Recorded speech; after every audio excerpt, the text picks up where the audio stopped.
Hello दोस्तों, स्वागत है आपका हमारे चैनल में। दोस्तों, आज हम आपको एक ऐसी पौराणिक कहानी सुनाने जा रहा हूं, जिसे आप सुनकर और पढ़कर दंग रह जाओगे।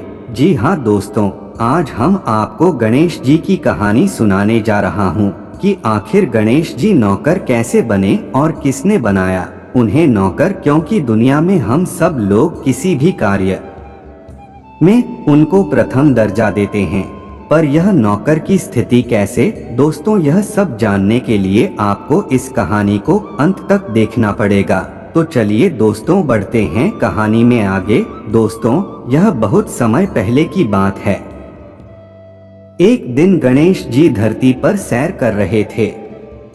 सैर करते करते वह एक अनाज के खेत में पहुंच गए और भूख लगने के कारण उन्होंने उस खेत में से 12 अनाज के दाने तोड़कर खा लिए। वह खेत सेठ धनीराम जी का था।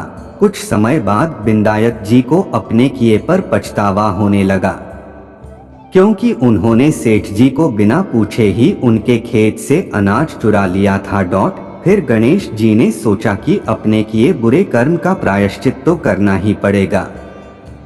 इसीलिए उन्होंने सेठ जी के यहाँ 12 साल के लिए नौकरी करने की ठान ली। उसके बाद अगली ही सुबह विनायक जी 13 से 14 साल के एक लड़के का रूप लेकर नौकरी मांगने के लिए धनीराम सेठ जी के घर पर पहुँचे और उन्होंने सेठ जी को अपना नाम गणेशा बताया।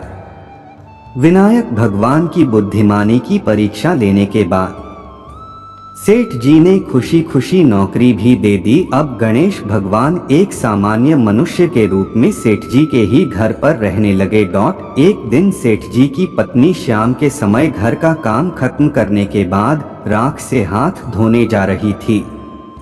वह देख गणेश जी ने सेठानी जी के हाथ पकड़कर जबरदस्ती मिट्टी से धुलवा दिए। गणेश की इस हरकत से सेठानी आग बबूला हो गई और उन्होंने सेठी जी के कमरे में जाकर गणेशा की शिकायत कर दी। सेठानी से सब कुछ सुनने के बाद सेठ धनीराम ने गणेशा को बुलाया और इस हरकत का कारण पूछा।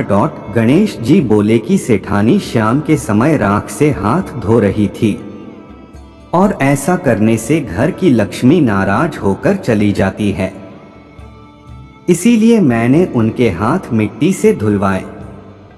इससे घर पर माता लक्ष्मी की कृपा बनी रहती है।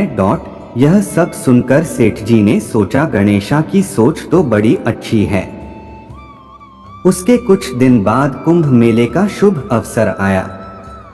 सेठ जी ने गणेशा को बुलाया और कहा, सेठानी जी को कुंभ मेले में स्नान करा ला। अब सेठानी और गणेशा स्नान के लिए मेले में पहुंचे। वहां पहुंचे के बाद सेठानी नदी के किनारे बैठकर नहाने लगी। उन्हें ऐसा करते देख गणेशा दौड़कर आए और सेठानी जी के दोनों हाथ पकड़कर उन्हें नदी के अंदर लेकर गए। उनसे पानी में डुबकी लगवाई और फिर किनारे पर ले आए। अब गणेशा की इस हरकत से तो सेठानी का गुस्सा 7वें आसमान पर पहुंच गया। सेठानी जी घर आते आते पूरे रास्ते गणेशा को ताने पर ताने मार रही थी, लेकिन गणेश भगवान सब कुछ शांति से सुन रहे थे। घर आते ही सेठानी ने सेठ जी के पास फिर से गणेशा की शिकायत कर दी।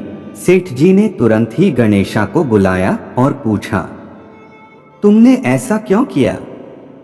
गणेश जी बोले, सेठ जी, सेठानी नदी के किनारे बैठकर गंदे से पानी में नहा रही थी, तो मैंने उन्हें नदी में ले जाकर साफ पानी में डुबकी लगवाई।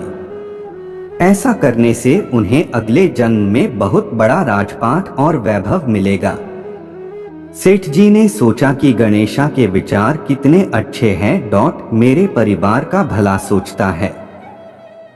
कुछ दिन बाद सेठ जी के घर पर पूजा थी। पंडित जी आने के बाद सेठ जी ने गणेशा से कहा, जाओ और सेठानी जी को बुलाकर लाओ। सेठ जी के आज्ञा अनुसार गणेश जी सेठानी को बुलवाने गए। उस वक्त सेठानी काली चुनरी ओढ़कर कमरे से बाहर आ रही थी। वह देखते ही विनायक जी ने वह काली चुनरी उतार कर फाड़ दी और कहा कि पूजा के लिए लाल रंग की चुनरी ओढ़कर आइए। अब सेठानी बहुत ज्यादा नाराज हो गई और गणेशा पर चिल्लाने लगी। वह आवाज सुनकर सेठ जी वहां पर भागते हुए आए और पूछा कि क्या हुआ। तब सेठानी बोली, गणेशा ने मेरी चुनरी फाड़ दी। फिर सेठ जी ने भी गणेशा को बहुत डांटा। जवाब में गणेश जी ने कहा कि सेठ जी पूजा में कभी काला वस्त्र नहीं पहनते। इससे शुभ काम सफल नहीं होते, इसीलिए मैंने ऐसा किया। सेठ जी ने सोचा कि गणेश है तो बहुत ही समझदार है। इसी तरह लीला रचाते हुए उसी घर में गणेश जी के 12 साल बीत गए। फिर एक दिन सेठ जी ने नया कारोबार शुरू करने से पहले घर में पूजा रखी थी। पूजा करते करते उनको याद आया कि पूजा की सामग्री में गणेश भगवान की मूर्ति तो है ही नहीं। तब उन्होंने अपने नौकर गणेशा को पूजा घर से भगवान विनायक जी की मूर्ति लाने के लिए कहा। गणेशा बोला कि मुझे ही मूर्ति समझकर पूजा में विराजमान कर लो, आपके सारे शुभ काम सफल हो जाएंगे। यह बात सुनकर सेठ जी गुस्सा हो गए और बोले, गणेशा तुम अब तक सेठानी से मजाक करते थे, अब मुझसे भी करने लगे हो। उत्तर में गणेश जी ने मुस्कुराते हुए कहा, नहीं सेठ जी, मैं मजाक नहीं कर रहा। मैं सत्य वचन कह रहा हूँ। इतना कहने के बाद नौकर गणेश ने अपना असली भगवान स्वरूप धारण कर लिया। साक्षात गणेश भगवान को सामने देखते ही सेठ और सेठानी उनके के चरणों में लीन हो गए और उन्होंने अपनी पूजा संपन्न कर ली। उसके पश्चात गणेश जी देखते ही देखते अंतर्धान हो गए। बाद में सेठ और सेठानी को बहुत पछतावा होने लगा कि स्वयं भगवान हमारे घर नौकरी कर रहे थे और हमने उनके साथ कितना बुरा व्यवहार किया, उनसे बहुत सारा काम कराया। यह सोच सोच कर दोनों दुखी होने लगे। फिर उसी रात सेठ और सेठानी के सपने में गणेश भगवान प्रकट हुए और उन्हें समझाया कि मैंने 12 साल पहले तुम्हारे खेत से 12 अनाज के दाने बिना पूछे तोड़ लिए थे। और उसी कर्म का दोष दूर करने के लिए मैं 12 साल से तुम्हारे घर नौकरी कर रहा था। अगले ही दिन से सेठ जी पर गणेश भगवान की माया हो गई। उनका व्यापार दिन दोगुना और रात चौगुनी तरक्की करने लगा। धनीराम सेठ जी के जीवन की काया पलट हो गई। हे गणेश जी, जैसी माया अपने धनीराम सेठ जी पर की, वैसी ही माया इस कहानी को पढ़ने वाले और सुनने वाले हर एक व्यक्ति पर करना। कथा अधूरी हो तो इसे पूरी करना और अगर हमसे कोई गलती हो गई हो तो उसे क्षमा करना।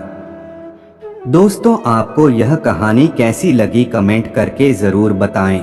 और दोस्तों, यह कहानी आपको अच्छी लगी तो प्लीज हमारी वीडियो को लाइक और चैनल को सब्सक्राइब जरूर कर लेना, ताकि आने वाली इसी तरह की हर कहानी की वीडियो आप तक सबसे पहले पहुंचे। धन्यवाद।